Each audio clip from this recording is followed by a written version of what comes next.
And as long as you're kind of collaborating with devs, sometimes they'll explain it for you. But if you have the like know-how to be like, oh, we can do different layers, bring in strings when there's combat, and then once there's a boss battle, we'll bring in like brass. Like thinking that sectionally and meticulously helps a lot. Hey, what's up, guys? Welcome back to Coffee with Composers. I'm Joe Chris, and today we're talking to my friend Kensington Watts. Kensington is an early career game composer out in LA doing some really interesting things in the game scene, but also some stuff with Wise outside of the game engine that's definitely worth hearing about. His new game is going to be linked below. You can wishlist it now on Steam. Before we hop into this interview, there's a couple small housekeeping things I'd like to talk about. Firstly, this Wednesday I will be hosting a Social Media for Composers masterclass. Join the Composer Resource Library, linked below, in order to get a link to this. Secondly, I do have the Real Tape Drums sample pack available now on scoringtech.net. This was a Eurorack synth through a reel-to-reel tape machine that I hand-scratched like a DJ to make some really interesting percussive sounds. And lastly, if you think you or anyone you know would be a good guest on this podcast, shoot me an email or a DM on Instagram. I'm on all platforms at Joe_Chris_.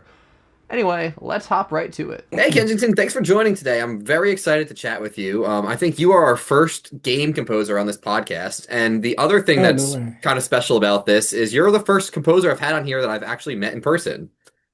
Oh, hey. Okay. Yeah. How have you All the been? other ones have been that you've met through social media, I assume? Yeah. All through Okay. social media since Instagram and all that fun stuff. I Yeah. And first game composer. Okay, glad to represent. That is like my bread and butter. So happy to be here. have so many questions. First off, you graduated Berkeley only a few years ago, right? D define a few. I think it's been Like, about 4 or 3 now. yeah, four, Going three on or four. 4. It's still pretty recent. That's awesome. Yeah, I What's guess the so. path been like for you since graduation to this point in your career? Uh, I think very unique is a word I'd describe.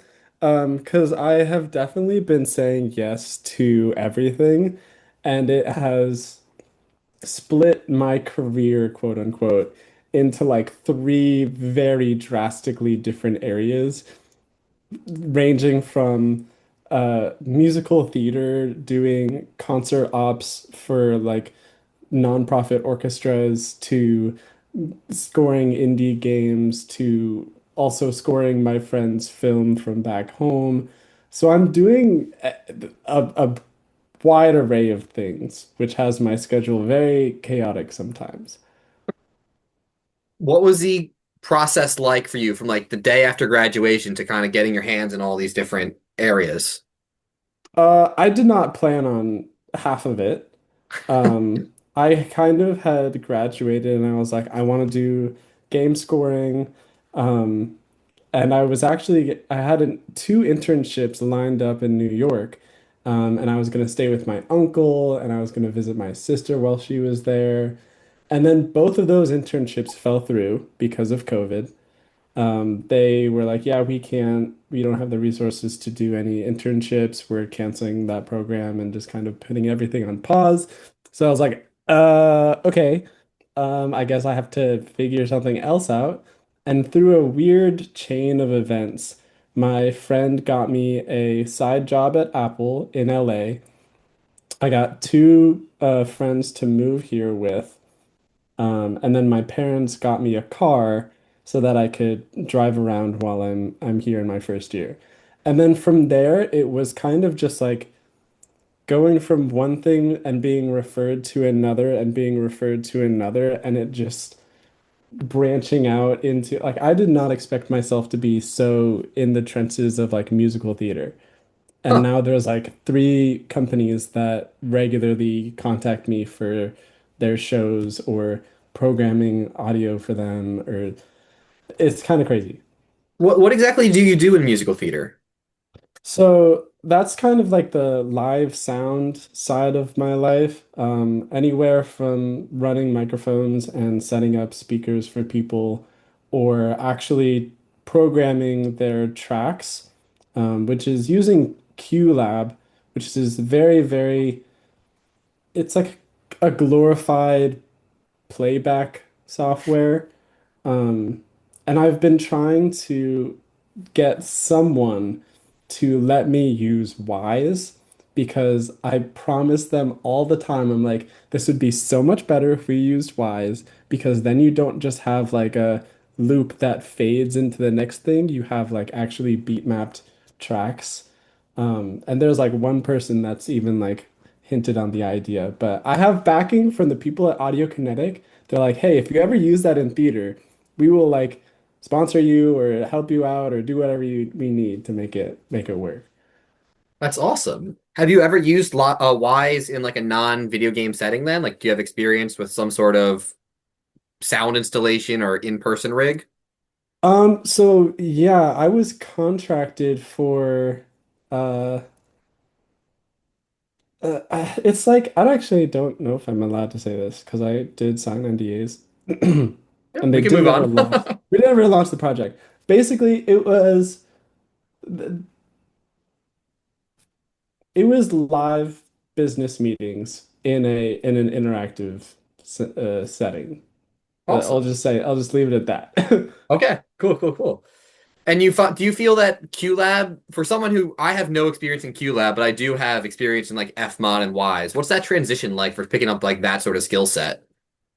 QLab is really, really easy. I think it was purely designed for the theater community to just have some sort of automated playback where on a cue line from one of the actors, you just hit go and there's like a set like program that it'll follow through, whether it's playing one track and then auto following into a loop. It's like super, super, super straightforward. And even the people that don't know anything about audio or programming, like my boss, for example, even he can do it. So it's nowhere near Fmod or Wise. Cool, cool.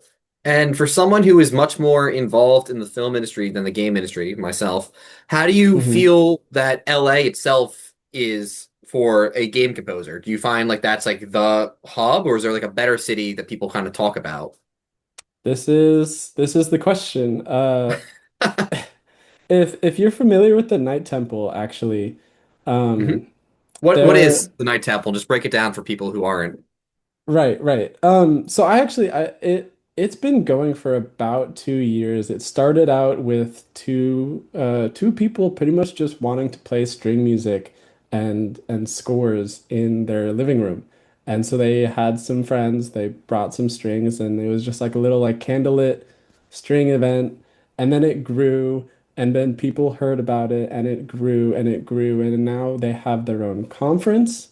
They have sponsors, they have press, and it's become a much, much bigger operation.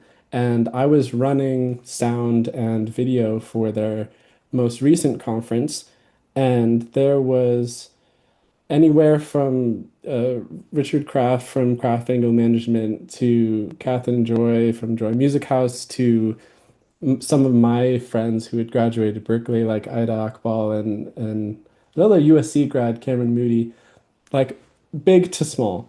And a lot of the people in that conference were getting asked the same question of like, hey, I'm here for film composing or I'm here for game music. Is this the place to be? Or am I able to be somewhere else and still make this work?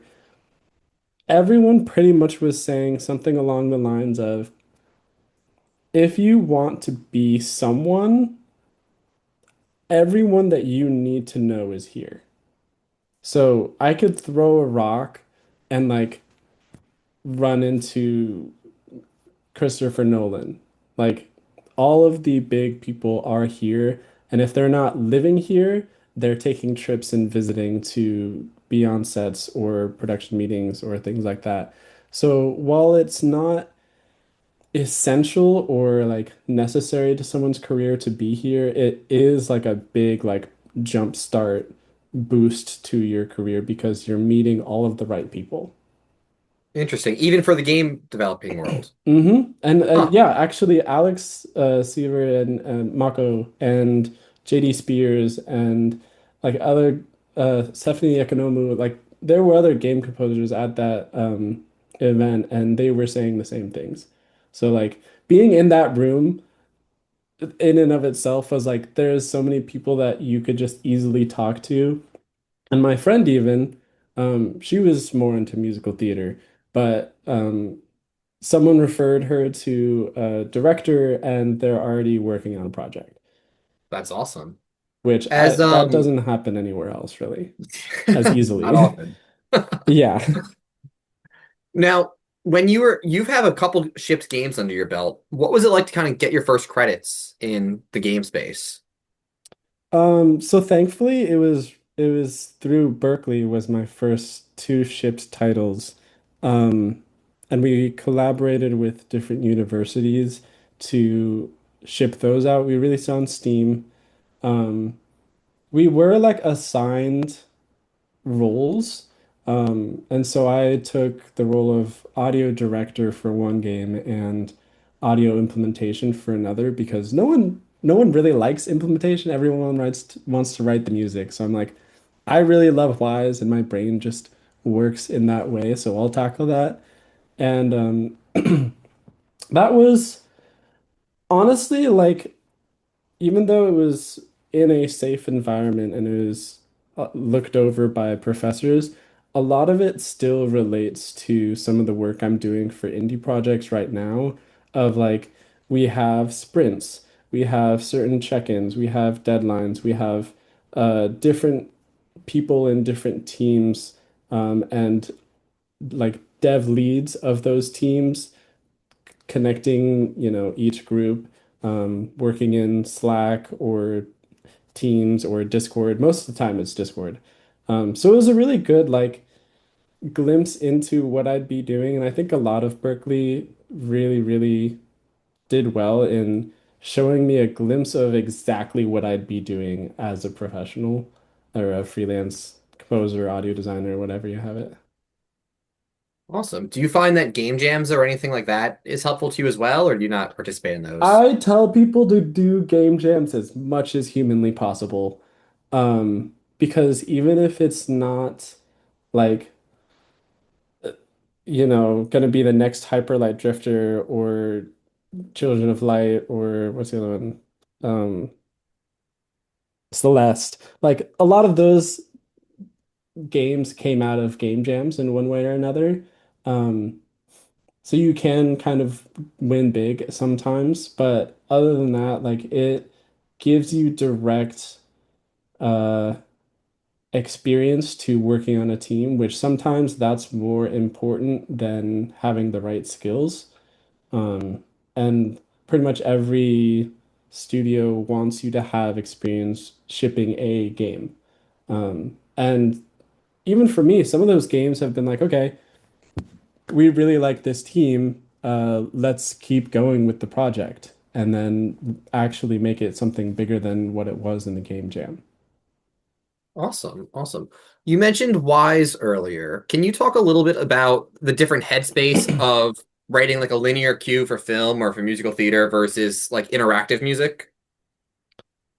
So there's like so many different ways to think about game music. Whether it's like vertical layering or branching. These are like stuff that I learned at Berkeley, but you can also just kind of learn by playing your favorite video game and listening along. The mindset is you have to think of your music more in sections than you do for typical film scores. Um, and of course, there's like gray areas to that to point out, for example, like Dead Space, very aleatoric, no sections. It's just kind of blurs of sound.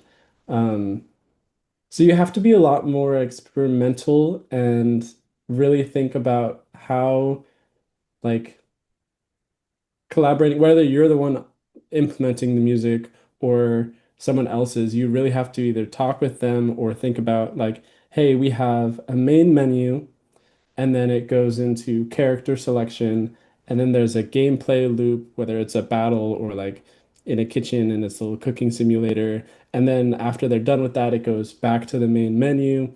And you have to think about how all of those sections will transition and pull out of one thing to another. There's like musical stingers. If there's like a point in the game where they win, you have to think about how can I just interject a chord or a sound bit that can musically still fit with what I wrote. So there's a lot more pieces. And as long as you're kind of collaborating with devs, sometimes they'll explain it for you. But if you have the like know-how to be like, oh, we can do different layers, bring in strings when there's combat, and then once there's a boss battle, we'll bring in like brass. Like thinking that sectionally and meticulously helps a lot. So what you're saying is it's not just like writing music, but you also have to like design the way the music's being played, right? Yes. Yes. Interesting. I Which actually I watched love your that stuff. Oh, it sounds so cool. Yeah. I watched your video, The Interactive Future of Music, by the way. We're talking video Oh, games now, but one thing that I thought was really cool, you also got into like interactive concert music. mm-hmm. How do you feel like they relate to the game world as well as just music in general? Oh, it's like this goes back to one of the reasons I started writing music in the first place was all music, I believe, is to evoke an emotion. Like that is bare bones, in my opinion, the purpose of music. Which might be a little controversial because there are some people that are like, oh, if you're the last person on earth and you are a musician, would you still make music? I personally wouldn't because I think it's a form of communication. And when we come to like live music, there's like there's a certain mood and a certain vibe to concerts that are bouncing ideas off of an audience or like interacting with them. There's a lot more humanity in that than just like playing out to the void. And so when I got into video game music, I was like, that is exactly what we're doing, but in a different medium, where we're asking the player to be a part of whatever we created, whether that is consciously or subconsciously.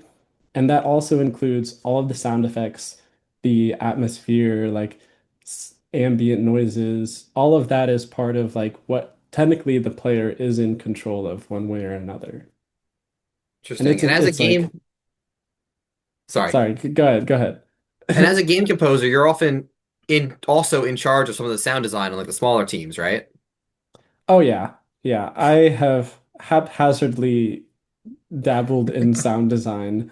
Um, I'm it's not my strong suit, but one of the reasons I got hired on this last project was because I was a one-stop shop. And for indie people, that is like much more valuable than, Riot, where they have a team of three people designed just to work on footsteps. Hmm. What sort of skills would someone need to be like a one-stop shop, assuming they're just someone who's strictly a composer at the moment? Uh, versatility. Like, uh, I think the versatility and curiosity, actually. Curiosity might be more important because I think there's a lot of people that are very focused on, like, oh, I really just want to write music, but I've found myself being like, oh, sound design is really cool. Like, how can I incorporate that in my music? And then it's taken me to write just like strictly sound design and Foley for even films. Um, and just like the curiosity just pulled me in that direction. And then I got more experience. And then I was like, oh, I guess I can do this again for video games if anyone asked me to. And I just started kind of throwing more stuff on my resume. Um, that and like, you really have to be a tech whiz. Like you have to be able to pick up Fmod the day before you get on a project and be able to learn it the night of and then work on it the next day. Um, because there's so many like I work in probably four DAWs and three game engines and can do audio implementation in all of them. To varying degrees, of course. But being For the able, people unaware, why are you working in multiple DAWs and multiple game engines and multiple yeah, middleware engines? yeah. So, okay, we'll hit those one by one. So DAWs, I work in Cubase, Reaper, Pro Tools, and a little bit of Ableton when I want to do electronic sound design. Um, and I had to do Logic for the Night Temple. So I guess five. Um, I do all of those DAWs do separate things in my brain. And they all are kind of specialized in that way as well. Like Pro Tools is the industry standard for recording and sometimes mixing. Cubase is very much designed for film composers. Reaper is what a lot of people use for sound design for games. It just has very good tools and shortcuts for editing and pitch shifting and stretching audio clips, and that's a lot easier to do in Reaper than it is in Cubase. Um, Logic, I just have it because it's on my MacBook, and sometimes if I really need to record on my MacBook, I use Logic. But Logic can sometimes be a catch-all. And then Ableton is like EDM electronic design. Everyone I know uses Ableton because it's just everything is can be a synth. Like you can drop an audio file in there and then turn it into granular synthesis. Um, game engines, Unity, Unreal, and sometimes Godot. Those are very clearly like Unreal is for big AAA, AA projects. Um, it's very beefy and can take up a lot of space. So usually needs a lot more people working on it. Unity is what most developers learn in college, and Godot is for like one person devs that are kind of self-taught. Um, Different middleware. Wise is kind of the same as like AAA, Unreal, like Unreal and Wise go hand in hand a lot of time. Fmod is for indie, and that also is a big for game engines too. The differences are in licenses for how many copies you sell can be more expensive in Unreal than it is in Unity, depending on logistics and company size, etc. So I bounce between all of those depending on who I'm working for and when. Like in college, it was mostly Unity. Then out here, I've worked in Unreal a couple times. So Awesome. different different tools. And do you find that as a game composer, having any sort of like coding knowledge helps you, or is it As essential? a as a composer, not at all. Um, I have just kind of learned some coding knowledge because again, I was curious.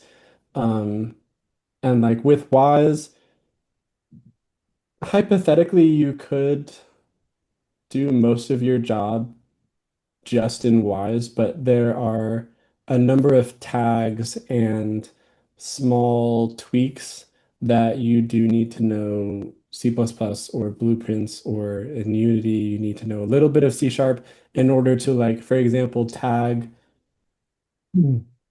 Like tag animations, actually, you need a script to call the footsteps and reference wise so that it pulls up specific events. There are some developers that can figure that out, but it's better usually if the person running wise also does the calls because then they can kind of just pick and choose where the scripts go. Makes a lot of sense. One of the Hmm. last things I wanted to get to was you wrote a 30-page thesis on imperfections in music when you were in high school. Yeah, Can you tell me I about that a bit? did. Do I have that? I think it's sitting around somewhere still. Um, I went to a very small high school and we did study a lot of philosophy and theology, and they had us write thesis papers on for our junior paper, it was it had to be some sort of topic between God and man. And then for senior, it had to be between man and man. So it ended up being more civil or industry topics. And mine was on imperfection.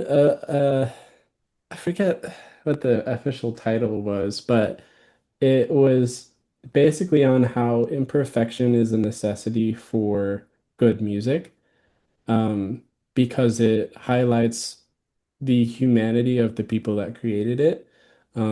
And I think we see this a lot actually with AI. AI can make a perfect rock sound. Like no brainer in that regard. But a lot of people don't enjoy a perfect rock song. One, because it just feels so robotic and unnatural. And I think subconsciously we want a little bit of like a voice crack here and there, like a little bit of like randomness, or even like if you've gone out and listened to a live jazz set, the interaction between the musicians is something that you have to be there for, playing off of each other, or even like when we've seen like our favorite artists perform live and like make a mistake. Sometimes we're like, oh, how are they going to make up for it? How are they going to come back? What's going to happen? And that's, I think, part of why we go to see music like that is to be part of that experience, um, and just like live in that moment with them. And I think that's essential for music. I think that's so fascinating. I used to come from a background where I did some marketing and sales in like the food industry. And one study that Mm. I read is kind of similar to this. Like there's a factory that was selling like dinner rolls, like prepackaged machine-made dinner rolls. And they were able to like increase their sales by making one dinner roll per package seem imperfect just through a machine. Mm. And it's kind of funny that like music's the same way, like, oh, there's some imperfections and it kind of makes it feel just more alive, more human. Yeah. We like it more, The even if we may or may not have AI that like throws these imperfections in the future, but such an interesting thing to think about. The dinner rolls example is interesting. I've never thought that that was used with food. It made it feel But like it was yeah, more like handmade, you know? yeah, yeah, I can see that. Oh wait, Kensington, one last question. Do you have any experience with GDC or Game SoundCon? So that is honestly one of the things that has kept me in LA.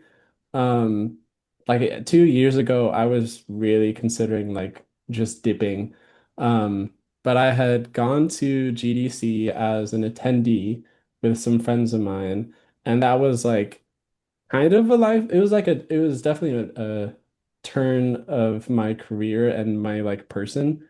And then the next year, I applied to be a CA, and that has like jump-started a very, very good community of people for me. Can I Um, interrupt you? What is a CA? Conference associate. Okay, So cool, cool, cool. they're the people that help the conference happen. At GDC, it's a massive group of like around 400 or 500 people. Um, but GDC is now one of the like highlights of every year for me. It's a big conference of game developers ranging from people like Bungie to Hideo Kojima, to smaller teams like Project Cherry, Team Cherry that did Hollow Knight, something Cherry. Um, and there's like so many developers. The team from Audio Kinetic Wise, they're there. I talk to them a lot. And so it's a lot of learning. And then there's game awards and that celebrate some of the collegiate achievements, whether it's like people making these weird alternative controls for video games that I swear really need to be like at Disney or something. To like these own like surreal small form experiences that just like college students kind of pop off sometimes. Um, and same thing with Game SoundCon. I started volunteering as a CA for that conference as well.